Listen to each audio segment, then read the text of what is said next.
I call this meeting of the Upshur County Commission to order. We will begin with a moment of silent meditation and prayer, followed by the Pledge of Allegiance.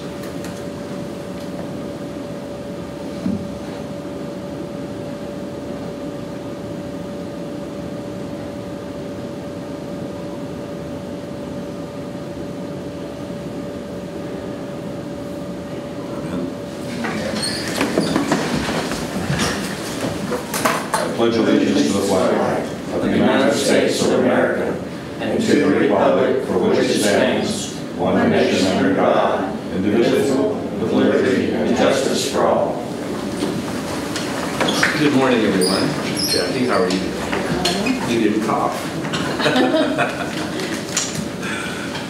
You please read the minutes. You got it covered. Yeah, okay. Come on in, folks. Good morning. Morning. The County Commission of Upshur County, West Virginia held their regular meeting at the Courthouse Annex on Thursday, August 13, 2015 at 9 a.m. J.C. Rafferty called the meeting to order. Present were J.C. Rafferty, Commissioner, Troy Brady, Commissioner, Terry Cartwright, Commissioner, Terry Wallace, County Administrator, Tabitha Perry, Assistant County Administrator, Jacqueline Dinkblocker, Secretary. The meeting began with a moment of silent meditation and prayer, followed by the Pledge of Allegiance. All motions passed unanimously unless otherwise stated.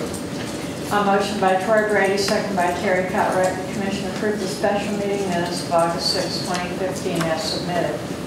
After discussion on motion by Terry Cartwright, seconded by Troy Brady, the Commission approved and authorized the President to sign the West Virginia Division of Justice and Community Services Court Security Grant Award contract and related documents for the acceptance of the grant award in the amount of $2,360. The Commission reviewed photographs of property cleanup compliance from Opal Brown as discussed at the July 16 meeting of the Upshur County Commission.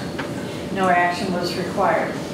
After discussion on motion by Terry Cartwright, seconded by Troy Brady, the Commission approved and authorized the President to sign correspondence to David Godwin, Upshur County Prosecuting Attorney, requesting that he furnish the State Auditor's Office with information involving matters with which he has been engaged and to which he has devoted substantive attention on behalf of the Upshur County in the form of legal consultation or representation as of June 30, 2014.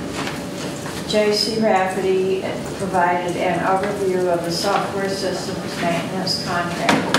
After discussion on motion by Troy Brady, seconded by Terry Cartwright, the Commission approved and authorized the President to sign the contract effective July 1, 2015 through June 30, 2016. Terry Wallace advised that all maintenance levels remain the same as last year. Terry Wallace provided a review of the SAS 99 questionnaire and management inquiry for fiscal year ended June 30, 2014. After discussion on motion by Troy Brady, seconded by Terry Cartwright, the Commission approved and authorized the President to complete and sign the document to be submitted to the West Virginia State Auditor. After discussion on motion by Terry Cartwright, seconded by Troy Brady, the Commission approved Danielle Davis as volunteer for the Lewis Upshur Animal Control Facility. J.C. Rafferty reviewed the following for your information items. Number 1, correspondence from Sarah Miller, Justice Program Specialist, regarding the Victims of Crime Act grant period extension to the current grant 12-VA-032 to sustain personnel/contractual through September 30, 2015. Number 2, memorandum from Shane Whitehair, Executive Director of Region 7 Planning and Development Council, regarding a one-day workshop on August 26, 2015 to provide training on the protection of public source water supply streams. 3, correspondence from Cheryl Hall, Clerk of the West Virginia Court of Claims, Crime Victims Compensation Fund, serving as a notice that the Crime Victims Compensation Fund will be reducing its payments for health care services to victims by 50%, which will constitute payment in full for those services effective August 17, 2015. This is in compliance with West Virginia Code, Section 14-28-19B, rates and limitations for healthcare services. Bob Post, American Legion representative, appeared before the commission and provided a review of World War II events concerning Pearl Harbor and information concerning the Purple Heart Award.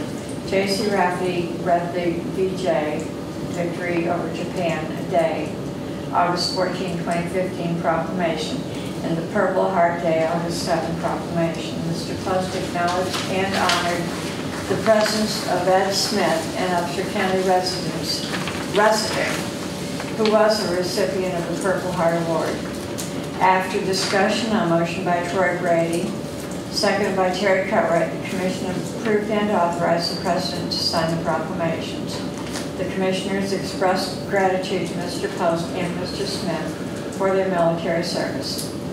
Laura Meadows, Executive Director of Upshur County Convention and Visitors Bureau, appeared before the commission and provided a review of her annual report.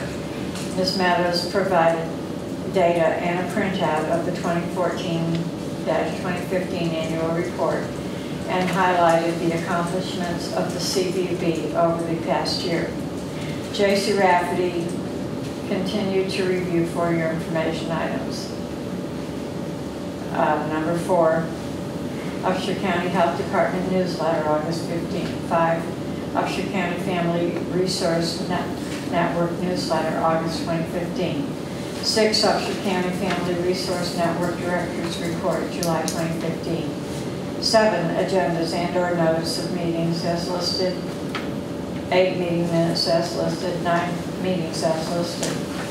10, appointments needed or upcoming as listed. Alyssa Mills, Upshur County resident, expressed concerns about the Commission's decision to not require the Lewis Upshur Animal Control Facility Director to maintain a Facebook page.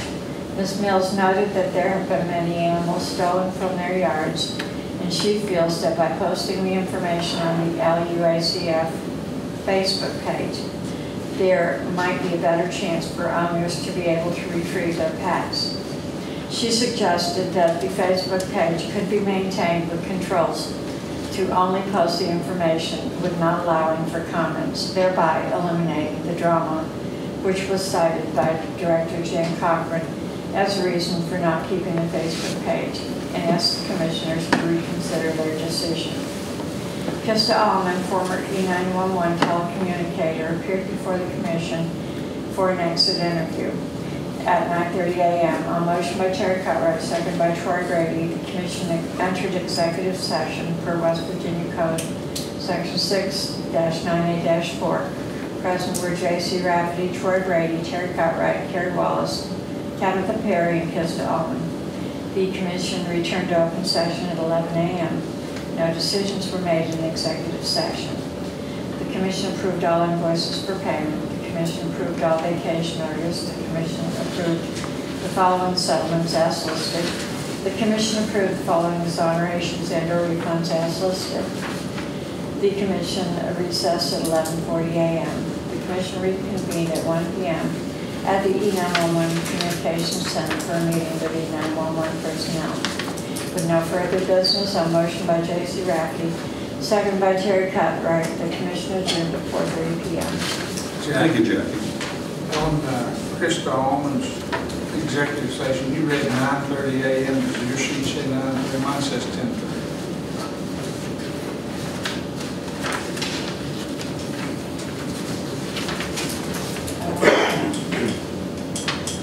I read 9:30, that's okay. I don't know how I did that, but You say 10:30? it is 10:30. Okay. All right. Eagle Eye. Yeah. Are there any additions or corrections other than that noted to the minutes as read? If not, I would request a motion to approve the minutes. So moved. Second. All in favor, say aye. Aye. Opposed, same sign. Motion carries. It is now about 11 minutes after the hour. We have our first appointment at 9:15, which is Teresa Bruner and Mary Ann McDonald, the Federation of Humane Organizations of West Virginia, for purpose of discussing the need to establish commercial breeder fees in compliance Section 19-20-26. We have a 9:30 appointment with April Keating, Mountain Lakes Preservation Alliance, presentation regarding what other communities are doing to protect their local communities from the harm of fossil fuel extraction. We have a 9:45 appointment with James T. Farrell, Director of Upshur County Office of Emergency Management, and John Buck Edwards, Deputy Emergency Manager. Discussion regarding project at the Hampton-Ivanhoe Bridge area and requesting permission for John Buck Edwards to negotiate with the benefactors in an effort to obtain consideration. And then we have a supervisors and a policy board meeting later today at 1 and 2 o'clock respectively. We have about 5 minutes before our first appointment, so we'll follow through to items for discussion, action, or approval. We have correspondence from the Children's Festival Committee requesting a donation from the Upshur County for the Upshur County Children's Festival, scheduled to take place September 19, 2015. The donation would go towards funding the cost of balloons, face paint, character appearance, bounce houses, a magician, door prizes, and other event needs. I think in the past we have had a policy of providing swim passes, typically 10 one-day swim passes to use as door prizes or similar fundraising type activity. However, the pool is closed this time of year. So is there a suggestion as to what the county should do regarding this request? Either the commissioners? Did we not give them pool passes for 2016?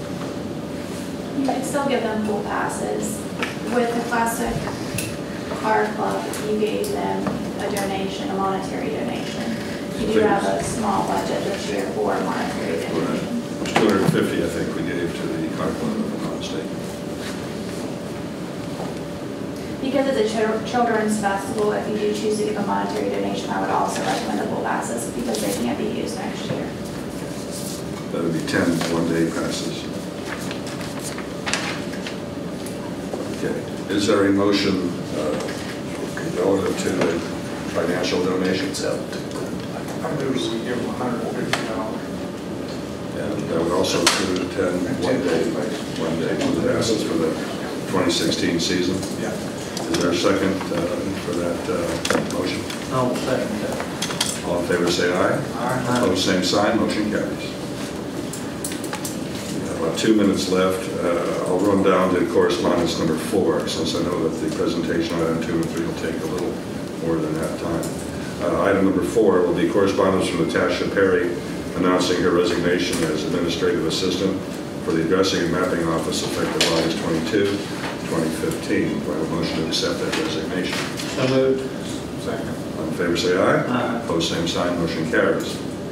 Next, we have approval of advertisement for a part-time secretarial administrative position in the Upshur County Commission, Addressing and Mapping Office. Applications must be received on or before the close of business on September 8, 2015. Is there a motion to approve the posting of that advertisement?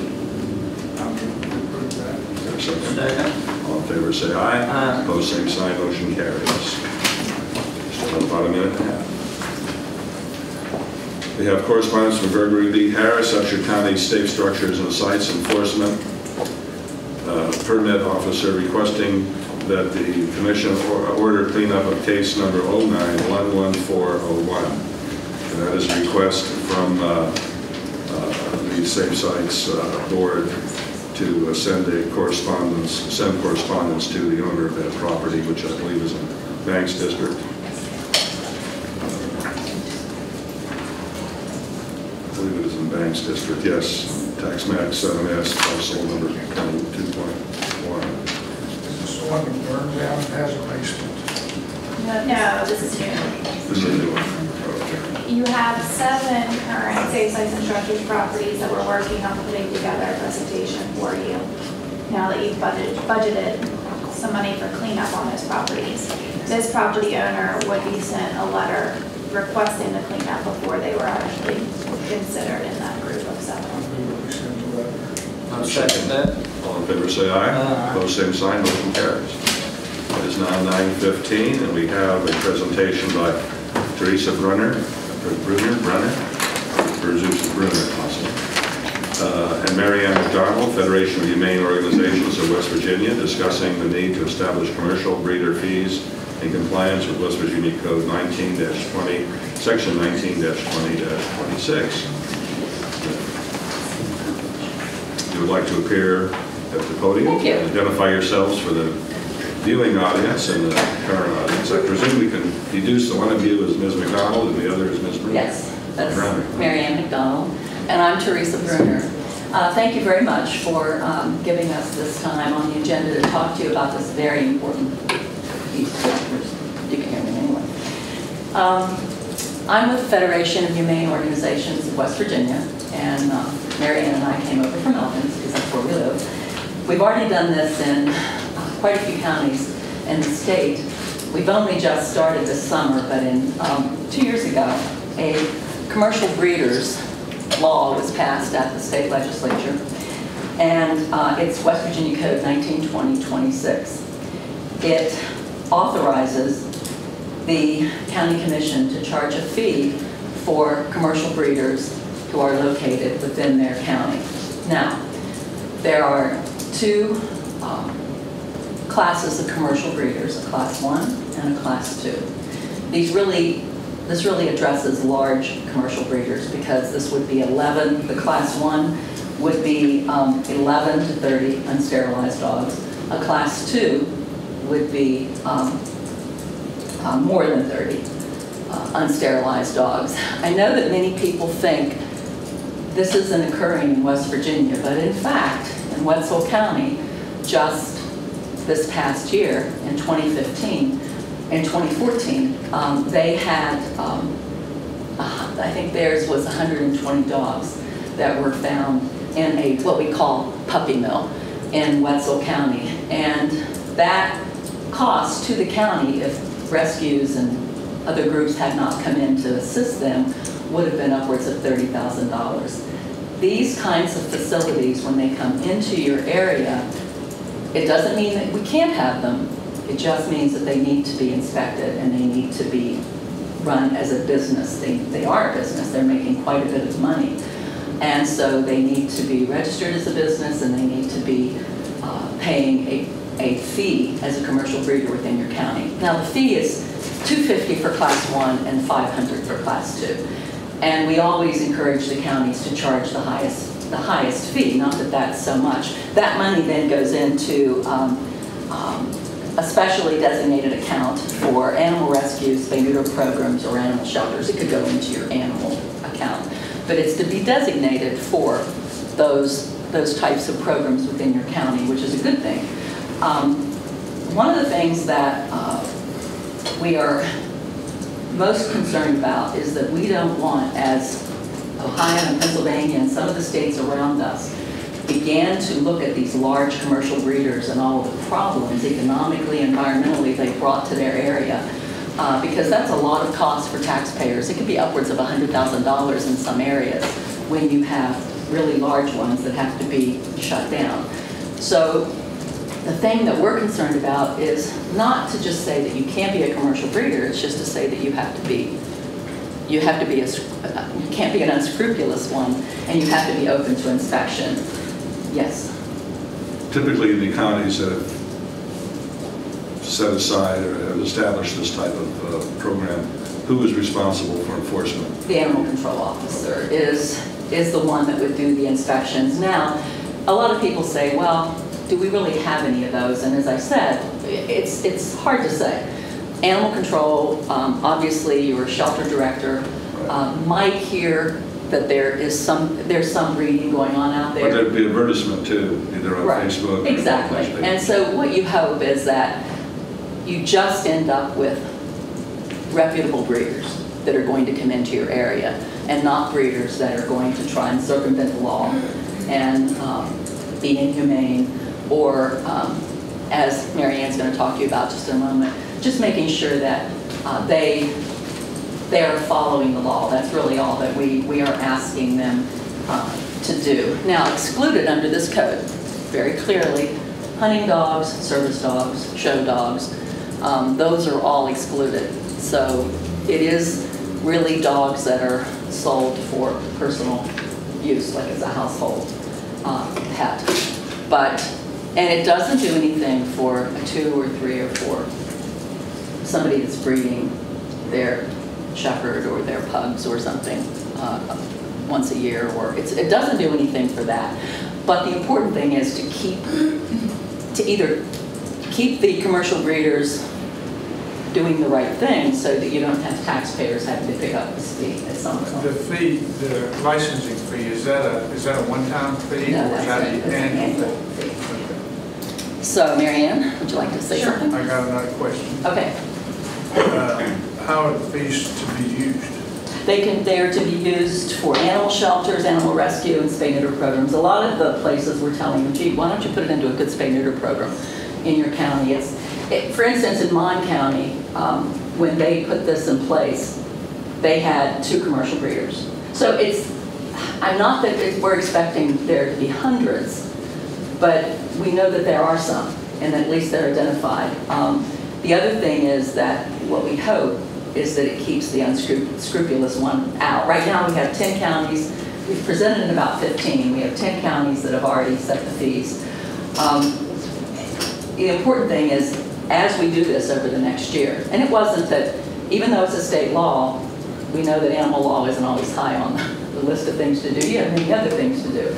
So we're just really going around the county commissions to make you aware that the law is there. If you get the fees set up, then the animal control officer can then begin to do his job with that. And it's really important that you're able to go in and inspect, because right now you can't go in, and you really, unless there's a charge of cruelty or some reason or some violation in that way, you really can't go into those places and check them out at all. You have no right to do that. I did have another question. Yes. There's a lot of coon hunters and hunting dogs in this area, and I'm sure there are some that have more than 11 dogs, and they may breed them and train and sell them. Are they still exempt? They're exempt. Okay. Yeah, that's just the way it is. So. Do you have a template for the commission to use? Yes, if we choose to? I We sent have that. them in the agenda. Yeah, I sent all the templates, which there's a really good one.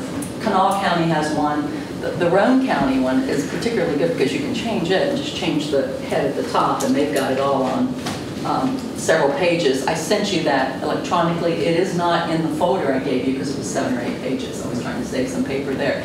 But the Kanawha County application is very good. So you can look at a couple of samples, but the Roane County one is particularly good because it's easy to change. Mary Ann, did you want to say something here? I'm probably going to be restating some of her important points, but you know, one of the reasons this was, I'm Mary Ann McDonald, and I'm from Randolph County, and I'm over here all the time, so I know some of you all. Years ago, there was a large-scale seizure in Parkersburg where there were over 1,000 dogs, and I know we think, oh, this can't happen.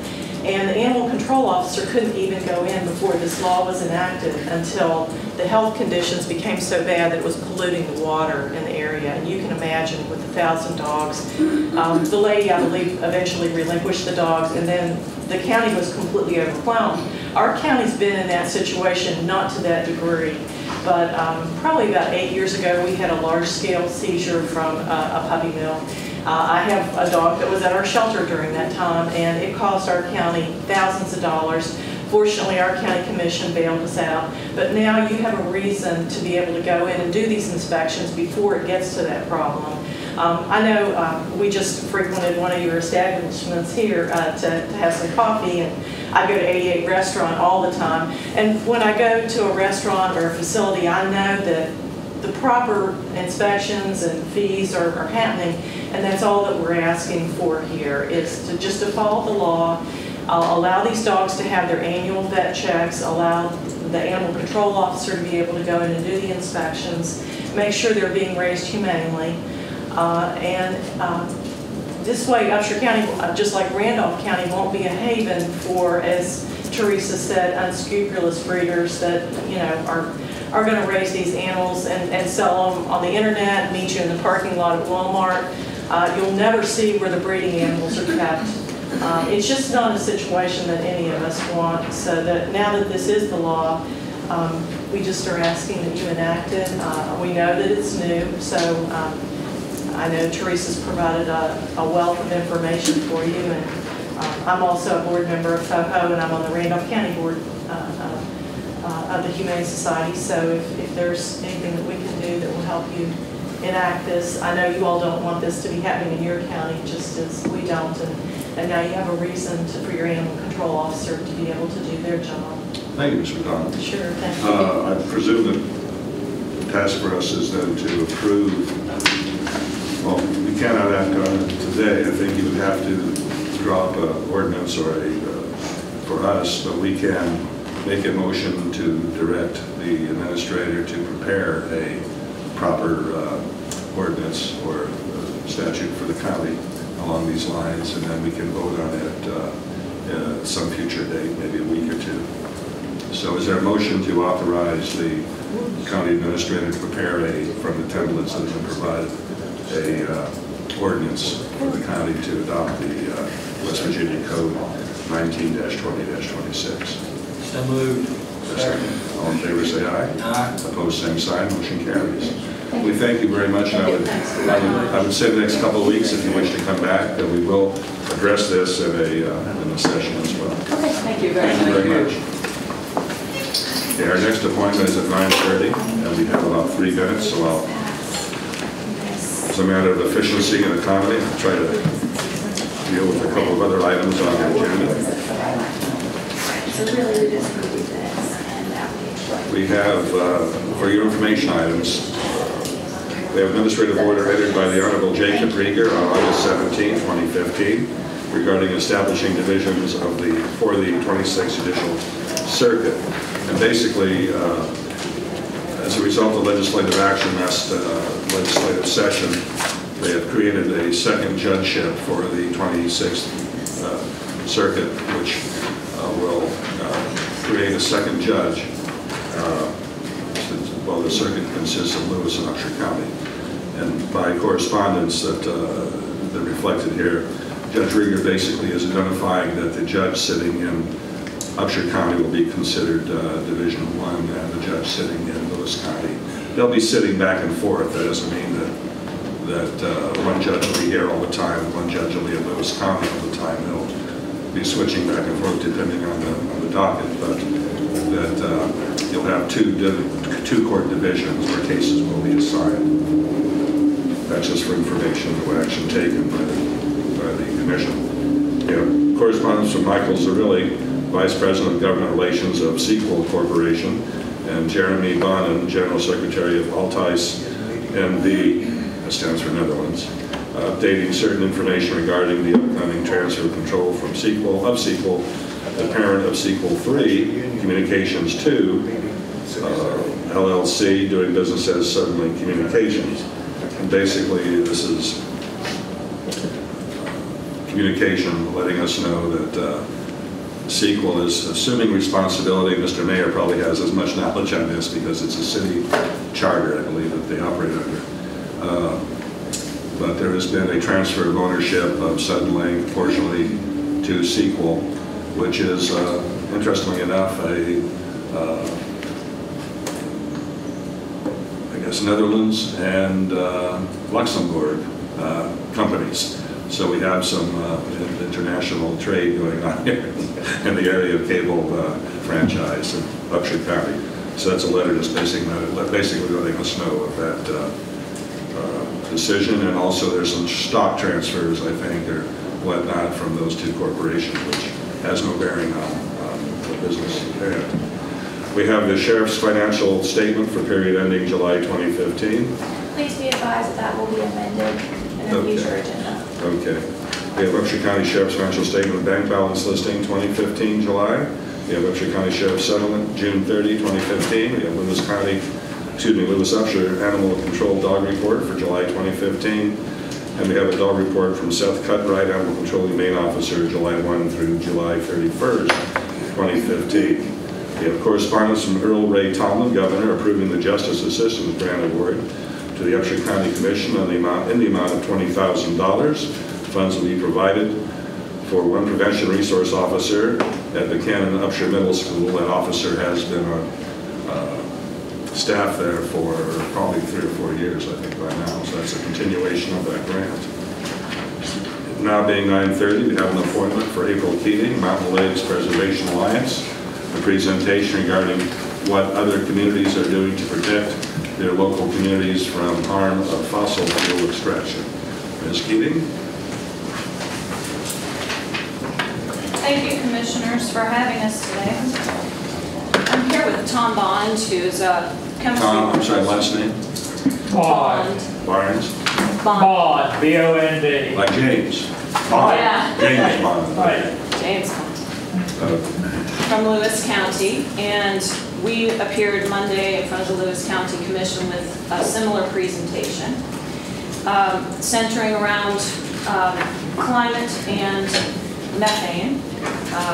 And so I will just go ahead with this. The Mountain Lakes Preservation Alliance is our group, and we are committed to educating the public about the health and safety risks inherent in gas development through fracking and pipelines, and also protecting the state's water and public health. There are several points of concern: the strain on water resources from fracking and pipeline construction, land, air, and water pollution and contamination, either from above or below the surface, safety hazards of constructing and maintaining pipelines, safety hazards and road conditions around fracking, methane release and its connection to global climate change, waste disposal, hazards, and much more. In addition, the economic landscape is changing rapidly as renewables become more practical and affordable. And so we may find in the near future that gas has a much lower spot on the totem pole. In January of 2015 alone, there were 4 major energy pipeline incidents, including the break in an ethane line in Brooke County that scorched 5 acres, and that line was barely over a year old. Dominion Pipeline Corporation wants Upshur County to allow the ACP to cross 4 major thoroughfares and several streams, as well as the Buchanan River, the drinking water source for 90% of the county and beyond. Meanwhile, Dominion has a laundry list of safety violations that show that they cannot be depended upon to keep our community safe. And for this, I would direct you to the DEP consent order from October 1st, 2014, number 8078. I can provide copies of these upon request. If we allow this pipeline and the mad frenzy of fracking that will inevitably ensue, we are stuck with it and all of its safety hazards. No welds will last forever, and we do know that there is seismic activity in West Virginia. A leak and resulting explosion could be the most tragic event our town has seen since the Sago mine disaster that killed 29 miners in 2010. And we could lose our precious water.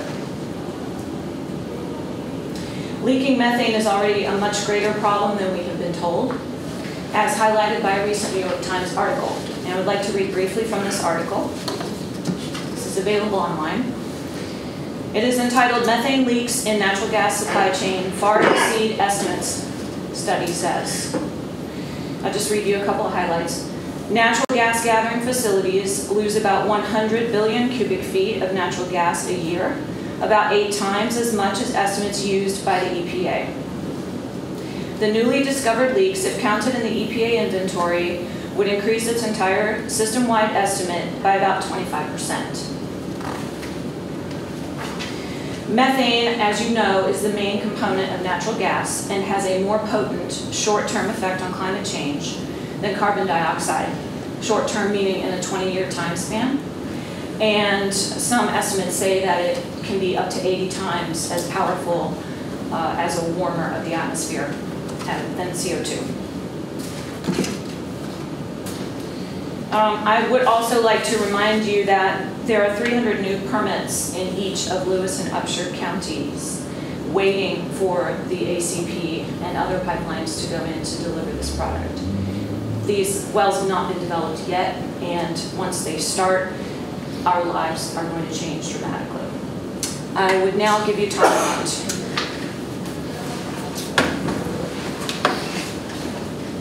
I'm Tom Bond. I live 2 miles from the truck stop over on Jesse Run. I have a hyphenated career. I have taught science, everything from a general science course in high school to all the courses necessary for a degree in chemistry at the old Salem College. So I feel like I'm fairly well prepared as far as background science is concerned to discuss matters involving global warming. This is a very contentious issue, and I think what I have to say will help you to understand why it has been contentious. There's a very old group called Union of Concerned Scientists, which is devotes its attention to things like food safety and energy and arms reduction, which has recently produced a report concerning the efforts of the fuel companies to obfuscate the science which has been produced. Global warming is not a new thing. It came on the horizon for most of us along in the late 80s or early 90s. I have a friend whose name is Tom Berlin who taught environmental science over at Aldous and Broadus. He says he can remember discussions of it as far back as 1960s when he was taking his work. The fact is that global warming came to the attention of ExxonMobil in 1980, and they immediately set about trying to confuse the public and preserve their investment as long as possible.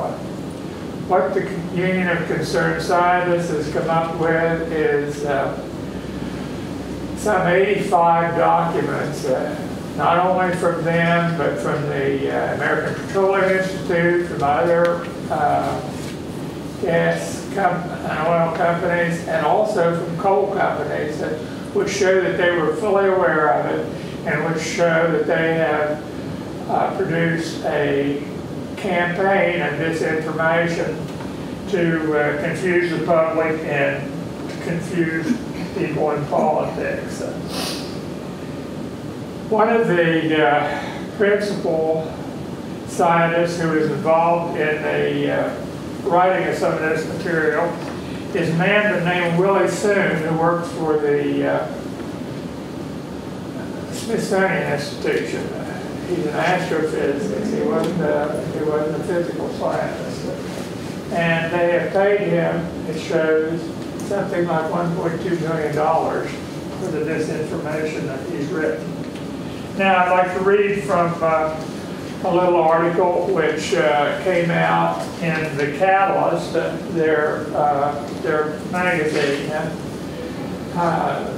which this article points you to the 85 documents and other articles connected with it. But it says, those years of deception. Willie Soon, however, is just a small part of a much bigger story. According to the new Union of Concerned Scientists report, climate deception doses. After spending nearly a year reviewing and analyzing a wide range of international corporate and trade group documents, the team of USCS researchers has, for the first time, compiled a broader tale of climate deception. The climate deception dossiers draws upon evidence culled from documents that were pried loose by leaks, lawsuits, and freedom of information requests. Okay, it goes on from that. One of the most contentious things is what's called the global warming hiatus, which you hear a lot about. And the idea is that global warming stops for a certain period of time. In fact, global warming not only has to warm the air, but it has to warm the glaciers developing. It has to warm the rocks that shine on in places where the earth is bare, and of course the vegetation. And it also has to warm the sea. And what happened is currents in the sea changed and kept the warm water at the surface, and it didn't absorb heat as much as the sea did previously. Thank you, Tom. The question has been posed, what can we do? I submit the resolution of Athens County, Ohio Commission to place a moratorium on new injection wells, which you all have a copy of, should have. And a letter from the Tupper Plains PSD manager, Donald Poole, that went out to their 14,000 customers regarding underground injection of brine and fracking waste. The reason that these are relevant today is only to show that there are things that county commissions and public service districts can do with their own individual problems at hand to protect the public. Not that injection wells is a problem for us, or are a problem for us specifically, but that aspect of fracking for them has been a problem and that they have resolved to do something about it. This letter that went out was informing the public and asking the director of the Ohio DNR to do something about this. So when asked, is there anything we can do, the answer is certainly yes. We can take steps now in the form of ordinances and resolutions. We can invite experts and involve the public in our decision making. We can walk gracefully into the future rather than being painfully stuck in the past. West Virginia is the birthplace of rivers. We have the headwaters to 8 major rivers feeding 13 states. And with this comes a duty to protect that precious resource and all the creatures and humans downstream that depend on it. I would respectfully direct the Commission to the West Virginia Code 7-1-3KK, giving it the authority to provide for the elimination of hazards to public health and safety. I'm sure you're familiar with it. In brief, it reads, commissions are hereby authorized to enact ordinances, issue orders, and take other appropriate and necessary actions for the elimination of hazards to public health and safety, and to abate or cause to be abated anything which the Commission determines to be a public nuisance. I appreciate your time together. I appreciate your time today. Together we can have a bright, clean future. Thank you. Thank you, Ms. Keefe. Mr. Vaughn, I have a question. Sure.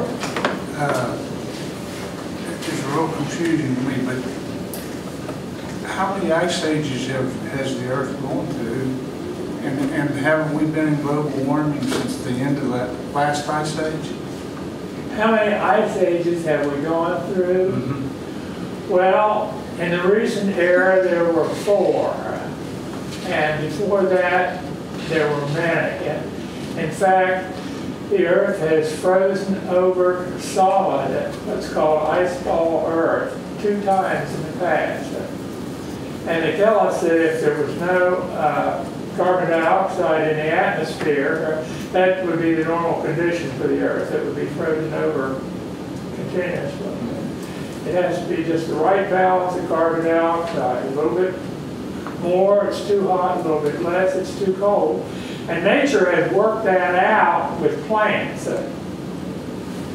But what we're doing, we're digging up plants that died millions of years ago, grew over thousands of years, and putting their carbon into the atmosphere, and the plants now can't take it out. They just can't take it out fast enough. But even in 4 times before, nature's missed, and we've been going back into the ice age because we've lost global warming, right? Right. Okay, that's just what that's the question I had. Okay. Thank you, Mr. Bond. It's now 9:45, and we have, thank you very much for your appearance. It's 9:45, and we have James T. Farrell, Director of Upshur County Office of Emergency Management, and John Buck Edwards, Deputy Emergency Manager, to discuss a project at the Hampton-Ivanhoe Bridge area, further requesting the Prison Commission's permission for Mr. Edwards to negotiate with the benefactors in an effort to obtain consideration. Mr. Edwards, if you'd like to, or Gentlemen, do you mind if I postpone you for 5 minutes? Sure. I have a meeting I have to be to at 10 a.m. I was supposed to leave at 10 till, so if we could cover the insurance documents before they Okay. begin, while they get their PowerPoint set up. that would be fine. Okay. Okay. We'll go back to items under discussion. There is approval of master plan document amendment number 4, amending the Upshur County Commission employee medical benefit plan to redefine active employment, out-of-pocket maximums, and schedule benefits. And item 3, approval of the 2015 application schedule for excess loss insurance with Gerber Life Insurance Company.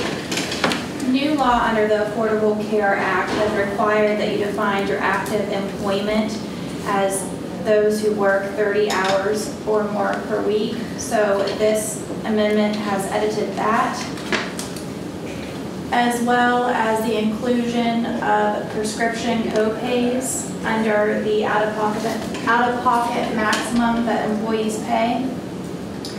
I would like to note that this states a portion of the plan deductible is offset by amounts available through your company's health reimbursement arrangement. Because you are self-insured, the commission covers $9,500 of the $10,000 deductible. So employees do pay $500 deductible and the commission pays $9,500. And one other edit to this amendment can be found on the bottom of page 2 of the amendment, which is actually page 24 in your agenda, and that is the state that hospital and professional services that are out of network are normally covered at 60% after you pay the deductible. However, in an emergency, as defined by the plan, non-network covered expenses will be paid at the network level. Those are the only amendments as far as the health insurance amendment is concerned. The second document is your Gerber Life, and that is your stop loss carrier. And that has been edited for this year because you have a dependent of an employee that is on our plan that had an excessive amount of coverage to our stop loss carrier. In order to continue on with the same stop loss carrier, that they have required that that individual have a specific deductible of $100,000, which would be covered by the commission self-insurance before the stop loss would pick up. I have a question. Yes. On the emergency that would be paid at the network level, Yes. so that's if you're traveling on vacation or something and you have to go to the doctor or Yes. go to the hospital. Yes. Out of your If the control. hospital is out of network, if it is an emergency as defined by the plan, it will be considered an in-network hospital as far as the bills are It's concerned. under your control in terms of being able to pick the phone up and For your Gerber health insurance, the deductible will remain $50,000 with the exception of one employee's dependent, and it will be at $100,000. And those are your changes. further questions, and is there a motion to approve item number 2 and item number 3 as stated? Is there a second? All in favor say aye. Aye. Opposed, same sign. Motion carries. Thank you, Carrie. Thank you, gentlemen. We now then, and you have a meeting to attend, I believe. Yes, I'll stay for a few minutes. Mr. Edwards, you have the floor. Thank you. Thanks for allowing us to come make a presentation to you this morning. Jim and I come in representing two dual organizations, Creed Buchanan and the Office of Emergency Management. As you may know, Creed Buchanan is proposing a fishing bulkhead down at the Riverwalk that will double as a bank stabilization project and will also provide a fishing pier for citizens to be able to access the river. have handicap access. We have a source of funding for that. And along with that project, we would like to tie this project along into it. And Jim will go into that in some detail, but this project would be on a property that the county owns, and it has many advantages to the community. Three things in particular. It provides a location for our local fire departments to draw water from the river. It would provide a place for placement, easily placing a boom in the river if there was ever a spill upstream.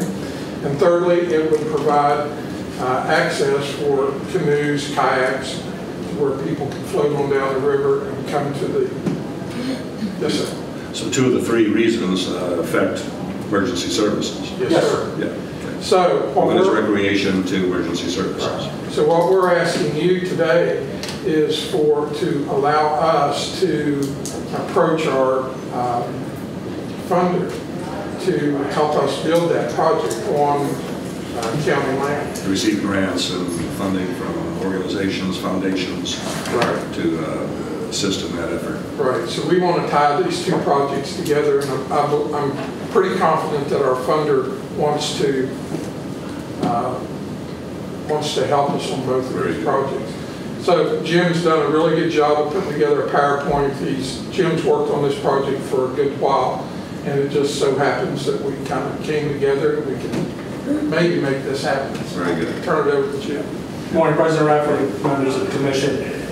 This is not really a new idea. This idea first came about with the Frontier grant, where Frontier asked us to merge projects that were needed in the community.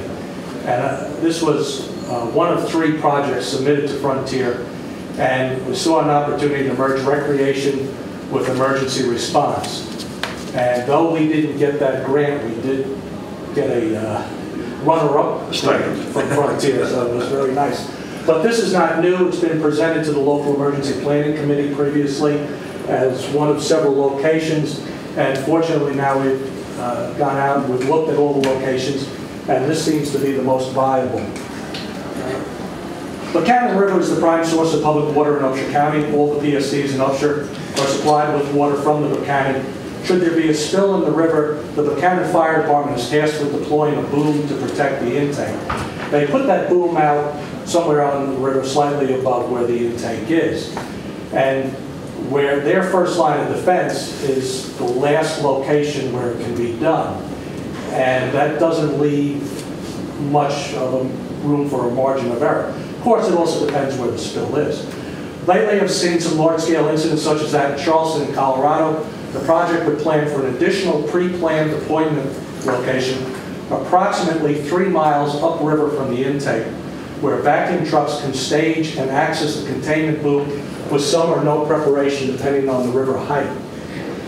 That's a map of the county and the Buchanan River from the Watershed Association, and if you, it's a little hard to read the key, but there are many abandoned mine sites and forfeiture sites and permitted mines upriver of the water intake here in Buchanan.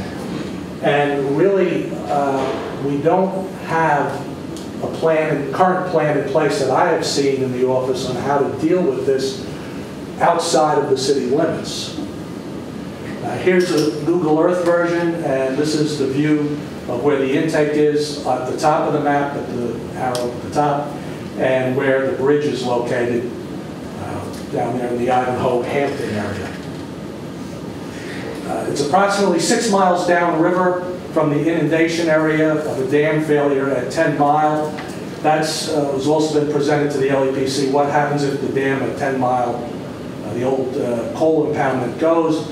I understand that the water is fairly clean in that impoundment, but such a large release would pick up pollutants along the way, cause significant damage to 10 Mile, and flow to the jetsam downstream.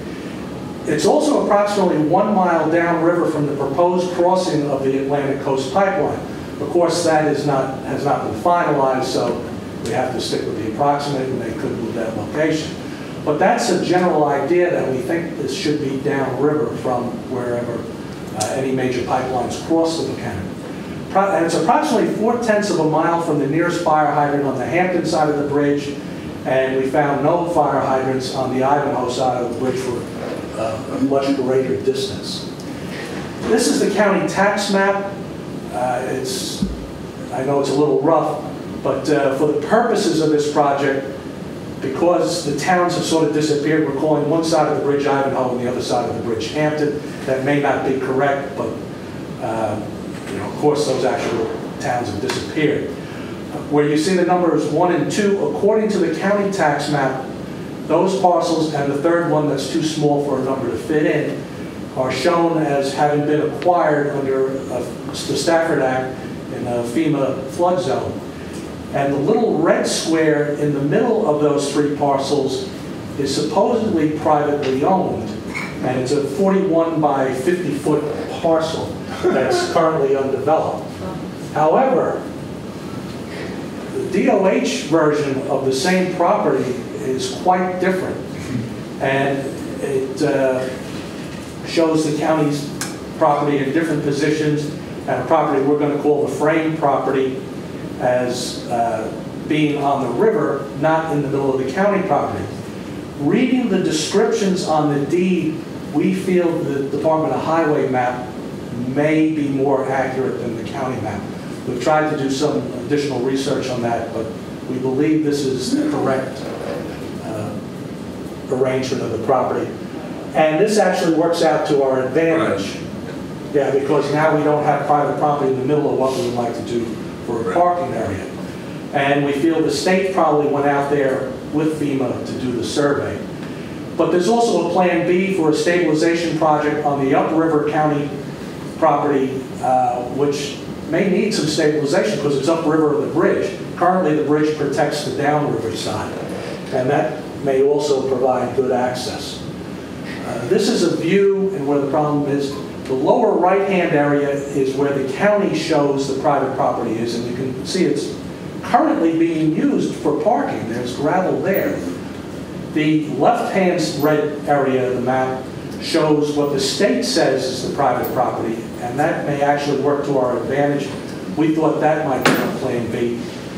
And so the Upshur Commission property is probably everything to the right of the phone pole there, except for the DOH property, which was the right-of-way for the bridge. Now, Mr. Edwards has spoken with DOH, and they don't have an objection to us using the property, but we would have to seek permission. So one of the other things that we're asking for is for permission for us to seek permits and permissions. Compatible uses, we are bound, the county is bound by the agreement when the property bought to open space, recreations, wetlands management practices in general. Such uses include parks for outdoor recreational activities, nature reserves, and unimproved pervious parking lots.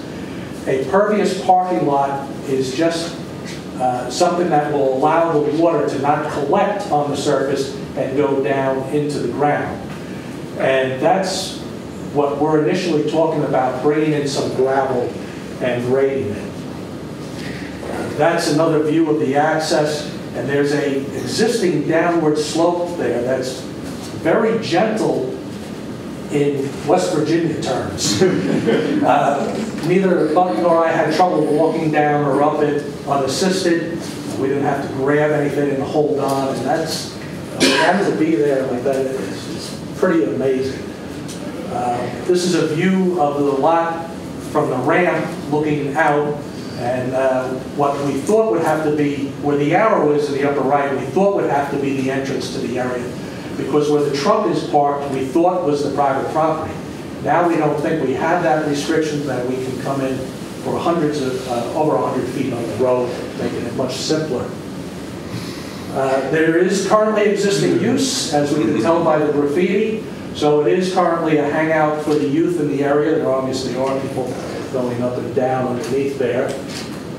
And it's also currently being used as a shortcut to the bridge by traffic. We believe possibly by large trucks that can't make not a hairpin turn, but a very obtuse turn easily. I've seen trucks doing that. Thank you. They can't make the turn with their big trailer, so they just cut across. So the public has already turned the county property into a roadway, which is not one of the authorized uses under FEMA.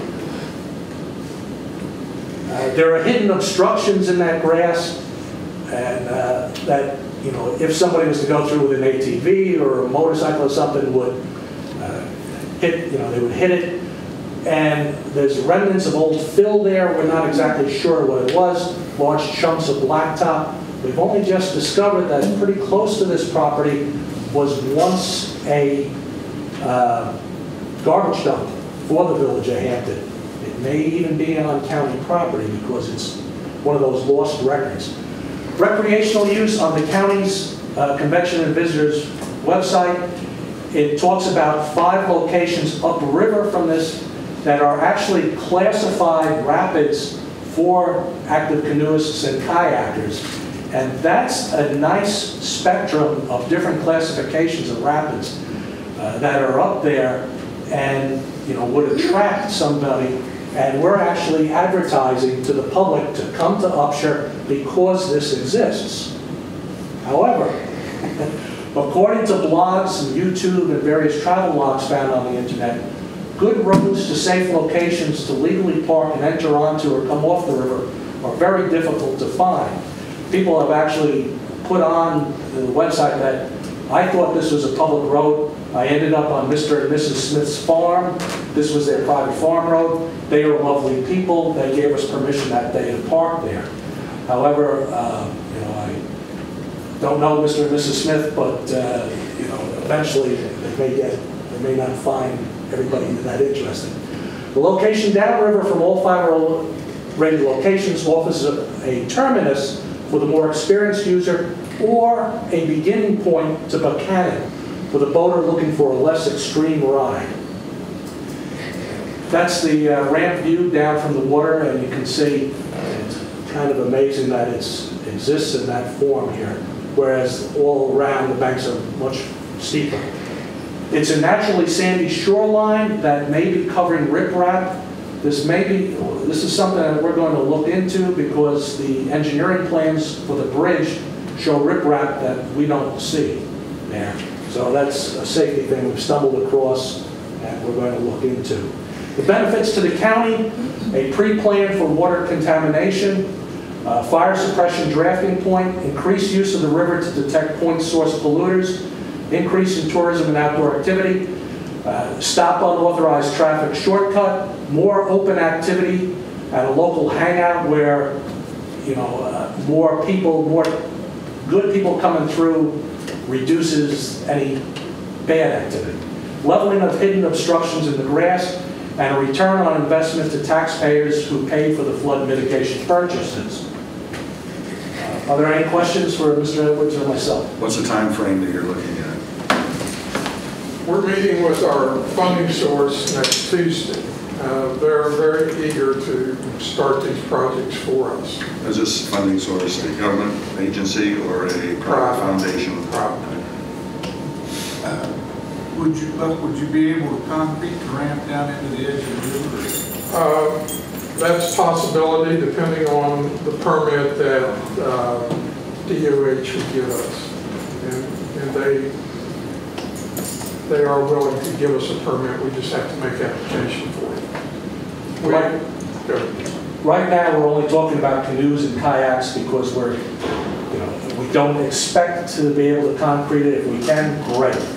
But we're not looking for vehicles, non-emergency vehicles, to back down there with a power boat. So that's why we're kind of looking at unpowered watercraft at the present moment. To your knowledge, either of you, respect your opinions, are there any negatives to this? Is there any downside to this if we were to give the approval for your request? Mr. Edwards is a positive influence on the office, and we think positively. We don't see any negatives right now, but we'll put that question out to the public at various groups we go to. think the only negative that I could see would be a potential trash problem if, you know, we put out trash containment, that those may not materialize. Right, and just the general upkeep of it, but I think the overall benefit to the community on the 3 points that we tried to stress really make it a win-win for all of us. Jim took me on a very rough ride trying to find those other locations to submit or to place your canoe and kayak in the river up there, and there's just isn't it. And this really helps that out a lot. Comments from the other commissioners? I think it's a great plan. I don't see anything that benefits. Well, we would just like to have your permission for us to move forward with this, talk to the funder about the project, take them to the project, to go ahead and submit permits through DOH. It'll be a permitting process, public comment will be made and that sort of thing. Maybe, maybe not. Right. But we also want to collaborate with other clubs, associations, committees and stuff to get their interest in this and look at all the angles. We were approached this week by a civic organization who wants to help us do that. So I noticed you mentioned the term benefactor, and you also used the term, you know, is there a reason why that source of funding is confidential at this point? Well, we're not ready to. We want them to make that announcement. We don't want to make that announcement. Would you mind writing that name on a piece of paper and providing it to the 3 commissioners? And we'll keep it in confidence as well. If the decision, whatever the decision's made, All right. just write it in a piece of paper. There you go. I think we should know who we're authorizing to you to negotiate with. Yeah, we, in addition to monetary, we would also be looking at in-kind donations and professional services. But we can give you the name of who we're hoping would be Certainly. the largest donor. And you've already had contact with them. Sure. Here's a pen. Any other questions? I have none. Thank you for your I consideration. appreciate all the work you put into it, and I think it is a great plan. Thank you, sir. Thank you, So Jim. Appreciate it. down on the Wood Street, the fishing pier, is that a go, or? Mr. Edwards has more information on that than I do. We have submitted the application to the Corps of Engineers. We've got approval back from U.S. Fish and Wildlife, West Virginia DNR.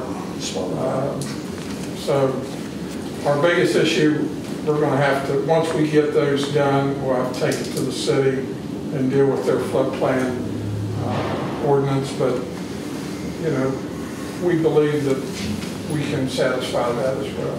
Well, I think it's like the 3 reasons to that you projected.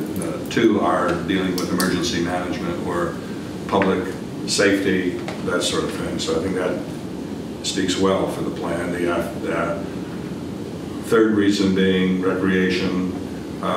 That certainly is a good thing. So on the surface, anyway, it appears that there are 3 positive benefits that can be derived from our approving this request of yours to further negotiate and look into the possibilities. Having said that, are there a motion to approve the request of the Office of Emergency Management personnel to engage in further contact with individuals and organizations relative to the accomplishment of this stated goal? Second. Second. All in favor say aye. Aye. Same sign. Motion carries. Thank you, gentlemen. Thank you for your attendance and your efforts. Let's see. I think going down I left off at number 8 on the informational items. So we have number 9, we have a CAT report for July 2015. We have the adoption of financial transactions July 1 through 2015 through July 31, 2015. We have Upshur County E911 Communication Center reports for July 2015. We have the West Virginia University Extension Service newsletter from August 2015. We have agendas and notices of meetings. We have meeting minutes. We have meetings which the commissioners and other administrative personnel attend. We have appointments needed for upcoming appointments, vacancies that need to be filled on various boards. And our next regular meeting of the Upshur County Commission will be on August 27, 2015 at 9 o'clock a.m. here at the Upshur County Courthouse. So I believe we now still have some bills to, we always seem to have bills to pay.